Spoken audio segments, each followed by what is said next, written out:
माझ्या प्रतिस्पर्धी उमेदवाराची विशेष वैयक्तिक ताकद नाहीये, ते विखे पाटलांच्या ताकदीवर उभे राहिलेत. संगमनेरमधून मी आत्तापर्यंत 50,000च्या फरकाने निवडून यायचो. यावर्षी मात्र मी किमान 80,000च्या मतांच्या फरकानं निवडून येईन. बाळासाहेब थोरातांची निवडणुकीच्या अगोदरची ही वाक्य. थोरातांनाच नाही तर महाराष्ट्रातल्या सर्वांनाच थोरातांच्या विजयाची पक्की खात्री होती. इतकी पक्की की जर महाविकास आघाडीची सत्ता आली आणि त्यात काँग्रेसला सर्वात जास्त जागा मिळाल्या असतील तर बाळासाहेब थोरात महाराष्ट्राचे मुख्यमंत्री होतील अशा चर्चा झाल्या. पण हेच थोरात स्वतःच्या बालेकिल्ल्यात पराभूत झालेत. बाळासाहेब थोरातांची स्वतःची 40 वर्षांची सत्ता उलथवून टाकत अमोल खताळ या साध्या कार्यकर्त्यानं राज्यातल्या राजकारणातला सगळ्यात मोठा धप्पा दिलाय. कोण आहेत अमोल खताळ? कसा होता संगमनेर विधानसभा मतदारसंघाचा निकाल आणि बाळासाहेब थोरात यांच्या पराभूत होण्यामागं काय कारणं असू शकतात हेच जाणून घेऊयात आजच्या व्हिडिओच्या माध्यमातून. नमस्कार मंडळी, मी आशुतोष आणि तुम्ही पाहताय .com अर्थात कॅरी ऑन मराठी.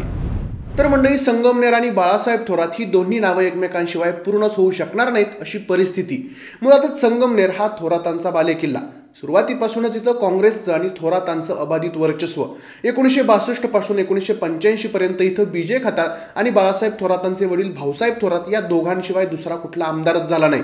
1985ला बाळासाहेब थोरात यांची राजकारणात एंट्री झाली आणि त्यांनी संगमनेरमधून विधानसभा निवडणूक लढवत पहिल्यांदा आमदारपदी झेप घेतली. 1985 पासून आत्तापर्यंत बाळासाहेब थोरात यांनी मतदारसंघावर आपला एकहाती पक्का होल्ड ठेवला होता.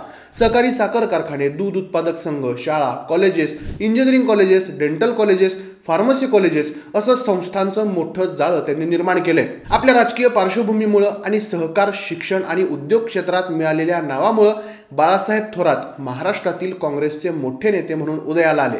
2019 साली शरद पवारांनी जेव्हा महाविकास आघाडीची स्थापना केली तेव्हा काँग्रेसमधून या प्रोसेसमध्ये असणारं महत्त्वाचं नाव होतं बाळासाहेब थोरातांचं. स्वच्छ, शांत आणि संयमी नेतृत्व अशी त्यांची राज्याच्या राजकारणात छाप. त्यामुळेच काँग्रेसची सत्ता आली तर बाळासाहेब थोरात मुख्यमंत्री पदाचे प्रबळ दावेदार असतील असा विश्वास काँग्रेसच्या कार्यकर्त्यांच्यात तयार झाला होता. संगमनेर सोबतच अहिल्यानगर जिल्ह्यात सुद्धा थोरातांनी आपला कमांड बसवायला सुरुवात केली. सुजय विखे पाटलांच्या लोकसभा निवडणुकीत झालेल्या पराभवामागचं महत्त्वाचं कारण होते ते बाळासाहेब थोरातच. त्यामुळंच या विधानसभा निवडणुकीत त्यांच्या विरोधात संगमनेर विधानसभा मतदारसंघातून सुजय विखे पाटील उभे राहणार अशा चर्चा सुरू झाल्या. पण अखेर विखेंनी इथून त्यांचे निकटवर्ती असणाऱ्या अमोल खताळांना सर्वसामान्य युवकांसाठी फिल्डिंग लावली. खताळांना तिकीट मिळालं आणि विखेंनी खताळांच्या बाजूनं तोफा डागायला सुरुवात केली. आता या निवडणुकीदरम्यान बाळासाहेब थोरातांच्या मुलीबाबत विखेंच्या स्टेजवरून केल्या गेलेल्या आक्षेपार्ह वक्तव्यामुळं संगमनेरमध्ये तणावाची परिस्थिती निर्माण झाली होती. या साऱ्यामुळं थोरात इथून यंदा सुद्धा मैदान मारणार असं चित्र एकंदरीत दिसत होतं. मात्र बाजी मारली अमोल खताळांनी. आता अमोल खताळ कोण तर एक सायबर कॅफे चालवणारा साधा कार्यकर्ता. राष्ट्रवादी विद्यार्थी काँग्रेसमधून त्यांनी आपल्या राजकारणाची पावलं टाकली. पुढे काँग्रेस, भारतीय जनता पार्टी आणि शिवसेना शिंदे गट असा त्यांचा एकंदरीत प्रवास. एकेकाळी थोरातांसाठी काम करणारे खताळ सध्याच्या घडीला संगमनेरमधला एक कट्टर हिंदुत्ववादी चेहरा म्हणून उदयाला आलेत. आता एक सामान्य माणूस विजयी झाला, पण यामागची काही प्रमुख कारणं आपल्याला सांगता येतात. आता यातलं सगळ्यात महत्त्वाचं आणि पहिलं कारण म्हणजे प्रस्थापित विरुद्ध सर्वसामान्य अशी झालेली मतदारसंघातली लढत. थोरातांचं संगमनेरवर अबाधित वर्चस्व. याच माध्यमातून सध्या संगमनेरचे नगराध्यक्षपद, पदवीधर मतदारसंघाची आमदारकी अशी पदं स्वतःच्याच घरात, मुलगी सुद्धा राजकारणात, जावई विविध संस्थांचे पदाधिकारी अशा तऱ्हेनं संगमनेरमध्ये सत्तेचं केंद्रीकरण थोरात कुटुंबात झालेलं दिसून येतं. तर विरोधात शेतकरी कुटुंबातला मात्र सामाजिक चळवळीत ऍक्टिव्ह असणारा एक तरुण. यात मतदारांनी प्रस्थापित विरोधी भूमिका घेतली असावी असं बोललं जाऊ शकतं. आता यानंतरचा दुसरा महत्त्वाचा मुद्दा म्हणजे नवखा उमेदवार म्हणून मतदारसंघात बाळासाहेबांचं झालेलं दुर्लक्ष. उमेदवारी जाहीर झाल्यापासूनच बाळासाहेब थोरात यांना विजयाचा पक्का आत्मविश्वास होता.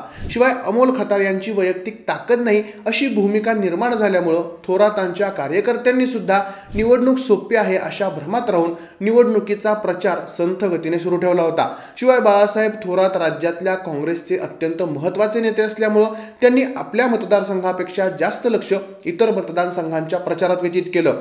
तर त्या उलट अमोल खताळ यांच्या बाजूने स्वतः सुजय विखे पाटील मैदानात उतरले होते. राष्ट्रीय स्वयंसेवक संघाची टीम त्यांच्या प्रचारात सक्रिय झाली होती. डोअर टू डोअर प्रचार मोहीम त्यांनी राबवली आणि ती मोहीम यशस्वी झालेलं दिसून आलं.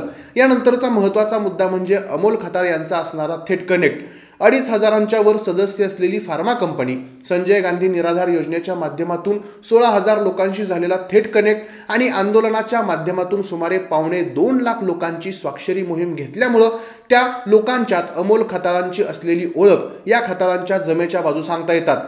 शिवाय सत्तेचं केंद्रीकरण एकाच कुटुंबात झाल्यामुळे तालुक्यात राजकीय प्रतिनिधित्व प्राप्त करू शकतील अशी अनेक तरुणांची फळी त्यांच्या पाठीमागे काम करत होती। यासोबतच लाडक्या बहीण योजनेचा झालेला इम्पॅक्ट, कटेंगे तो बटेंगे या मुद्द्यावरून एकत्रित झालेलं हिंदुत्व, हे सगळे मुद्दे इथं थोरातांच्या विरोधात गेले असं एकत्रितपणे सांगता येऊ शकतं। आणि एकंदरीतच थोरातांच्यात असलेला अति आत्मविश्वास यंदा त्यांचा घात करून गेला असं बोलता येऊ शकतं। काँग्रेसचा मुख्यमंत्री पदाचा चेहराच विधानसभेच्या निवडणुकीत पराभूत झालाय। हा फक्त थोरातांसाठी धक्का नाहीये, तर हा धक्का संपूर्ण महाराष्ट्र काँग्रेससाठी। त्यामुळेच अमोल खताळ यांचं नाव महाराष्ट्रातला सगळ्यात मोठा जायंट किलर म्हणून घेता येतं। बाकी मंडळी, तुम्हाला काय वाटतंय? बाळासाहेब थोरात यांचा पराभव होण्यामागे आणखीन कोणते मुद्दे असू शकतात? अमोल खताळ या विजयामुळे मोठे राजकारणी म्हणून उदयास येऊ शकतात का? आणि एकंदरीतच महाराष्ट्रात लागलेल्या निकालाबाबत तुमची मतं काय आहेत ते आम्हाला कमेंट्स करून नक्की कळवा। आपला आजचा व्हिडिओ आवडला असेल तर व्हिडिओला लाईक करा, शेअर करा आणि अशाच नवनवीन व्हिडिओज पाहण्यासाठी आपल्या कॅरी ऑन मराठी या यूट्यूब चॅनलला सबस्क्राईब करायला विसरू नका। धन्यवाद।